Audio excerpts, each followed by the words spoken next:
All right, protect yourself at all times. We are on it. Here we go. Ron Futrell with the latest Vegas Sportscast for Friday. Get ready for the weekend. A lot of stuff going on this weekend. College basketball all over the place here in town. Bunch of college basketball here in town. We've got some Golden Knights to tell you about. Some hockey there in the NHL. And also an off-road race, Mint 400, happening here in town. Legendary Mint 400. So, start you out with Rebel basketball. Bad news. Get the bad news out of the way first. Rebel basketball loses by 5 points to Reno yesterday at the Thomas & Mack, and that was in the Mountain West tournament, second round of the Mountain West tournament, and the Rebels come up 5 points short. Had a good first half. They were up by 8 at halftime, fell apart in the second half. Defensively, this team had a horrible year. Just no. You play defense with motivation, and they had none. They didn't play motivated on defense. That was it. Watch guys go to the basket, score, and went down the other end of the court and threw up a three-pointer to try to beat them. And they weren't hitting their threes. And they most of the times they did. But anyway, a 20-13 record for the Rebels this year. So improvement for Marvin Menzies from the 11-win season last year, the worst season in Rebel basketball history. So had to go up. Well, yes, had to go up from there.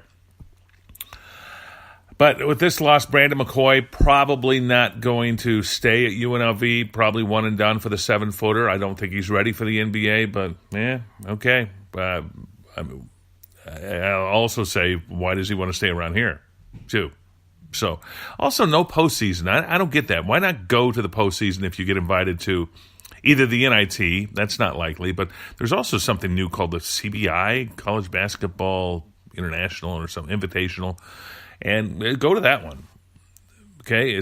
I don't know, does UNLV think it's too good to go to some of these tournaments? It's now been since 2007 since they won an NCAA tournament game, and that was a fluke. It was just an aberration back then. And obviously the Final Fours of 90 and 91 and a national championship in 90. So the history of this program is 28 years old now. Look at the banners up there. You can see them. They're up there, but that's it. So rather disappointing to see what it's come to and where they're at. But look forward to next season, see if they can do something. There's some great recruits coming. There's always great recruits coming. Always great recruits on the horizon. And then the season begins. So that was a tough one for Rebel fans. As for Reno now, the Nevada Wolfpack, where they go, they got San Diego State tonight in the Mountain West Tournament. So there's a lot of college basketball still in town. The Mountain West Tournament is happening here in town. You've also got the WAC going on at the MGM Grand Garden. Not a whole lot of people paying attention to that, but what is a ton of fun is the Pac-12 happening at T-Mobile Arena. Went there yesterday, checked out some of the games there, and that's, there's the sellout crowds there going nuts over basketball. That's fun, okay? So if you have a chance to check those out, that's what's happening here in town, and it's great to see all these college basketball postseason tournaments here in town. This is the place for college basketball this time of year, so mark it on your calendar for next year. And then, of course, the NCAA tournament bids come out on Sunday, and then March Madness begins. Dun, dun, dun, dun. Yeah, and I am disappointed every year at March Madness. I do shake my head and go, wow, that was a ton of fun. Tark used to remind us in the media all the time. During his final season, he would say, you know what?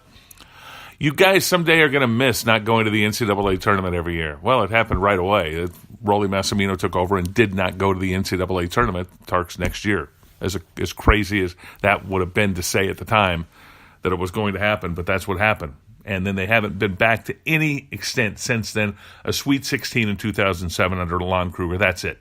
That's it. Just a fleeting moment, if you will, there of some excitement. But aside from that, yeah. So anyway, that's the state of Rebel basketball right now in disarray.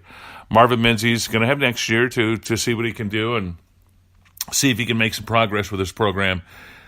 And I think he can. I mean, they play in the Mountain West, not a real tough conference to play in.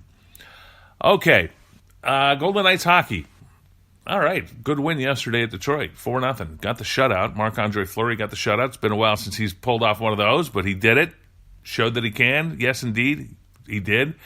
And what was also nice is one of the, not the number one line, but one of the second, third, fourth, the lower lines. That's been a problem for the Knights.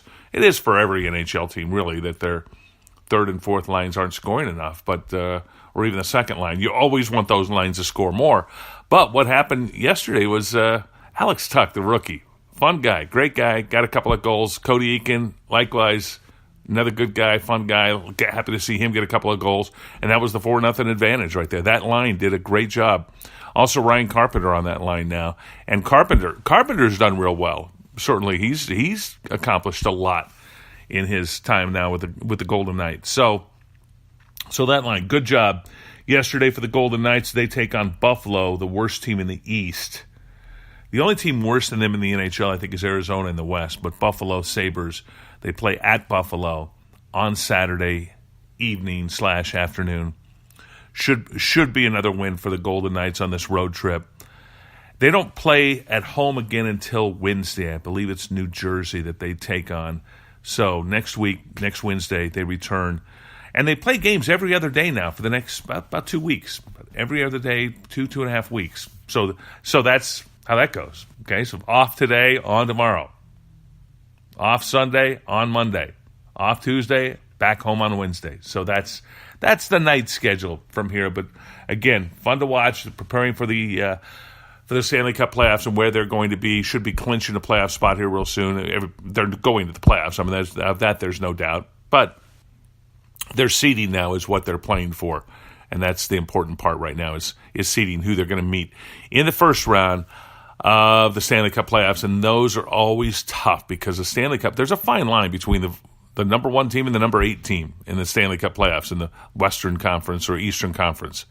Much more than there is, say, in football and basketball. We know who's going to win. We know who's going to be there in basketball. We know pretty much who's going to be there in football. Have a pretty good idea when the season shakes out. Baseball is also more like hockey. Baseball, it's hard to tell if, like the top team, there's a fine line. Put it this way, because of the nature of the sport, there's a fine line between the number 1 and the bottom team in the playoffs. So just getting in, as the LA Kings are trying to do right now, just getting into that number 8 spot, and they've won it all out of the 8 spot the Kings have for their first Stanley Cup title. So they've shown that, and part of that has to be with hot goalkeeping with that. So. Okay, Mint 400 coming up this weekend. That's the 50th annual Mint 400. Glad to see this race getting a lot of attention back. It was one of the first things I covered here in Vegas in the mid-'80s. It was big time. First time I rode in a helicopter was there to be able to survey some of that, and took a cameraman up and shot some video of some of the cars out there and the trucks and the fun and the craziness. So the Mint 400, got that coming up here in Las Vegas. Go check it out. They got the tech inspection happening downtown. And my good buddy KJ Howe involved. He was a PR guy for a long time for the Mint 400, for the race and for the hotel, and was an off-road racer. So if you see KJ out there at some point, give him a shout-out, say hi. You can't miss him. Sort of looks like a mad professor. And I say that in a very fun term. Especially when he gets his white lab coat on. Then it's really like that. He runs a place called Grape Expectations now, which is a wine-making facility out in Henderson. They bring in all the product and just mix the wines and put them in barrels out there. And, yeah, that's KJ. But fun guy, good weekend of racing here in Las Vegas. So, should be a nice one out there. Everybody have a good one. That's the way I see it. I'm Ron Futrell. Have yourself a nice weekend. Bye for now, everybody, and thanks for listening.